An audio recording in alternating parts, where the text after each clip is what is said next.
Hey everyone, I'm Kent, the lead designer for TFT's upcoming set, and I'm here to talk a bit about what you can expect. Then I'll hand things over to Mariah, one of our cosmetics producers, and Michael Sherman, our head of esports.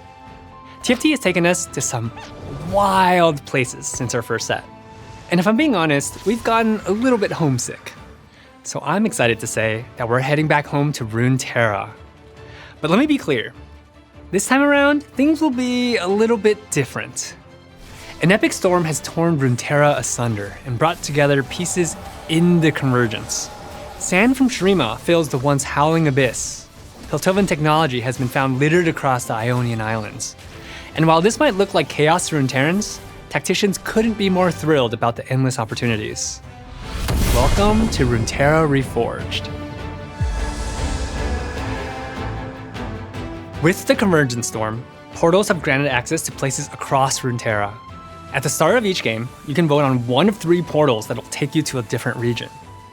Everyone gets 1 vote, and all votes are weighted equally. 1 vote from the 8 is then chosen randomly each round, so even if 7 players voted for Bandle City's Scuttle Puddle, you still might end up in the Shadow Isles because one of the players voted for it. So get ready, because our region portal system is about to add a lot of creative conversation to the early game. I can see a new emo and ping meta happening in the first patch. Now that you know how portals work, let's go over a couple locations. Journeying through one of Shurima's portals takes you to the Warlord's Bazaar, transforming a later PvE round into a loot-filled treasure armory. Or you could find yourself in the Godwillow's Grove of Ionia. Here, a spot on your bench becomes the Grove. Champions on the spot contribute their traits as though they were in your active army. Now that's what I call a trait bot.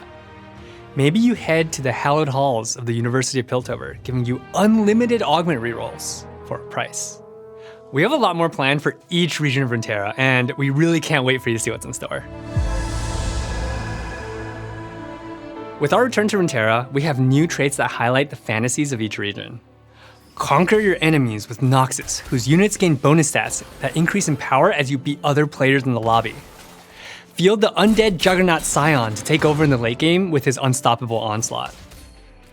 And for the more econ-minded, make sure your portfolios are vested in Piltovan tech with a cash-out system that grants you an invention and some tools. Try to buy the dip and obtain the T-Hex, whose Gatling gun arm and rocket arm can do everything but hug. If transcendent powers are more to your speed, you can find that in Shurima. Build your Sun Disk and ascend your units to gain large stat bonuses. But don't sleep on the Ancient Empire. The Sun Disk can do more than just grant power with the right augment. The Yordles of Bandle City gain a stacking bonus at each star level and can even reach 4 stars. While their 1, 2, and 3 star variants will grant additional stat bonuses, at 4 stars their ability upgrades to a whole nother level. With the Void, you can summon help from below, like the cute Void Remora, the Rift Herald, and even Baron Nashor. Baron posed a bit of a challenge for the team because if you've ever played Summoner's Rift, you've never really seen Baron's back. But don't worry, we've got you covered. In TFT, Baron's got back, literally. While region portals are our set mechanic for Runeterra Reforged, we're also introducing a new feature for the set. Hero augments are out, and we've got a new way to give every player more control over their destiny. Introducing Legends. Think of Legends as providing an upgrade to the existing augment system. Similar to how you select your lovable Chibi Lilia in the loadout screen, or a tactician that actually exists, you'll now be able to select one of your favorite legends. Legends will influence some of the augments you're offered throughout the game based on your selected playstyle. Before the game starts, you'll pick your favorite character who will guarantee you one of their most beneficial augments at each stage. For example, at 2-1, Tom Kench will offer Rich Get Richer as one of your options. Then at 3-2 and 4-2, he'll give you a choice for a bunch of gold. But if you're wary of making a bargain with the River King this game, you'll also get 1 free reroll for each augment tier. These improvements both give you more variety and options, but also the ability to safely plan your comp knowing what your future augments hold. If you're not motivated by gold, selecting Ornn as your legend gives you access to his stash of powerful artifacts through augments like Portable Forge, Living Forge, and brand new artifact-related augments. Maybe you want to go super vertical, or come up with powerful new trait combinations. That's where Earth comes in. Selecting the original golden spatula wielder as your legend provides options for a veritable horde of emblems. We're super excited about all the opportunities legends offer, and we can't wait to see what you think of them. Augments have come a long way since gizmos and gadgets. Back in those days, we had some major augment diffs and not a single reroll in sight. We know players largely love augments as a core mechanic, so we thought, why not more? In Runeterra Reforged, we're refreshing a grand total of 90% of our generic augments.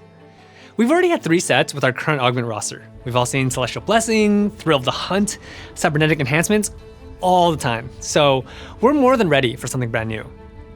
In addition to the refresh, we're also bringing back trait-linked augments for all of our new traits to freshen things up even more. TFT is a complex game. We know that we can do more to make the experience smoother, especially for new players or folks that may have taken a break between sets.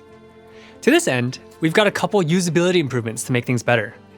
First, and most visible, is our Champion Inspect tool. Moving this panel has allowed us to add a boatload of new features while maintaining combat clarity. The new inspection tool shows you what type of damage your champion does, what items work well on them, their stats, spell information, and their range. Oh, and you can even inspect champions on the carousel as well. No more, who the heck is that, at the start of a new set. Additionally, we enhanced our trait tracker. You can now interact with champions inside of trait tooltips to learn more about them. And you can even see the trait's emblem and emblem recipe. Quality of life improved. You've wanted these features for a long time, so the UX team really appreciates your patience and is so happy to get them to you now. But we also know that change is hard, so we'll continue to keep an eye out for your feedback around this. All right, that was a lot. If it's starting to feel like Runeterra Reforged is our most extensive set to date, that's probably because it is, and we still have more to share. For now though, it's time to pass the mic to Mariah. Take it away. Hello everyone, Mariah here. It's so good to be back to share what the team's been working on for Runeterra Reforged. This set is about exploring a fragmented and chaotic version of Runeterra that can only exist in TFT. And who's more armed and ready to scout ahead in the middle of a convergence storm than Teemo? That's right, Chibi Teemo is coming to TFT. And enemy HP isn't the only thing he's been shredding. Let's check out some other tacticians before revealing Teemo's mythic variant. Also ready to explore are our new Summoner's Rift inspired river sprites. This time, we have 2. One is the embodiment of a consumable item, but please don't drink them. The other is an eager explorer armed with some familiar magical items. We've also brought one of the most contested jungle camps, Raptors, into TFT. Of course, we're giving them the TFT treatment and ensuring they're too cute to smite. We've also got Poros joining the Tactician roster. We're so thrilled to bring Runeterra's most beloved fluffballs into TFT. And they'll be exploring more than just Summoner's Rift. With arenas that takes tacticians to places across Runeterra, like the Reckoning Arena, which takes you to one of the locations from the 2019 League of Legends cinematic, Awaken, where Riven and Draven exchanged more than just mean glances. Our mythic arena takes you to the Shrine of the First Lands in Ionia. As scenic as the landscape is, what really makes this arena special is whenever you win a round, a sword drops from the sky, piercing your arena as a reminder of every foe you felled throughout the game. How many swords can you collect? And finally, our mythic chibi variant for Teemo. Just like on Summoner's Rift, Teemo can either be your angel or your devil, and here's the last thing your enemy will see before you snuff out any hope they had at a victory screen.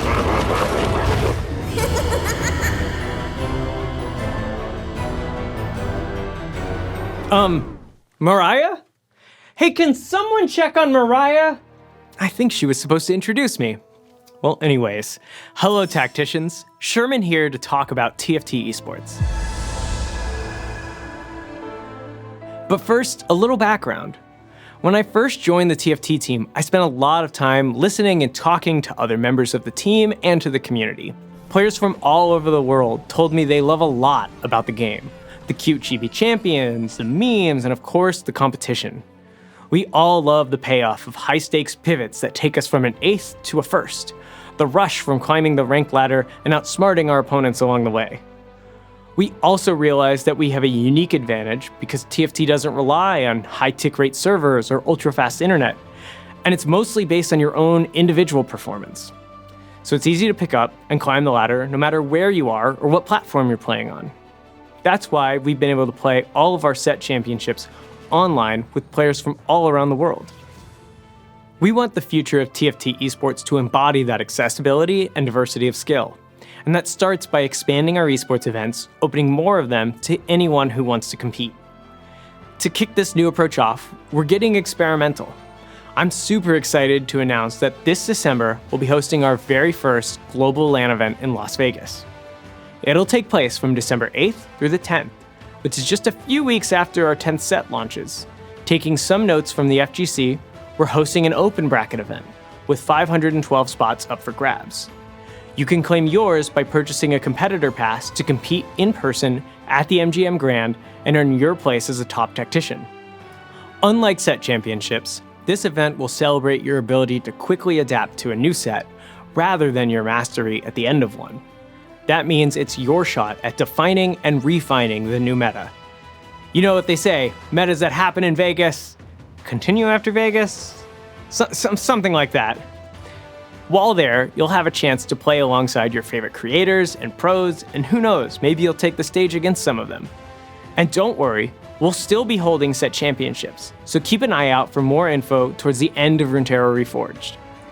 We'll be back later this year with more information about how to purchase passes. There will be some priority given to players based on their rank, so be sure to start climbing for a better shot at a pass when they're available. All right, that's it for me. Best of luck, and we can't wait to see you in Vegas and enjoy Runeterra Reforged.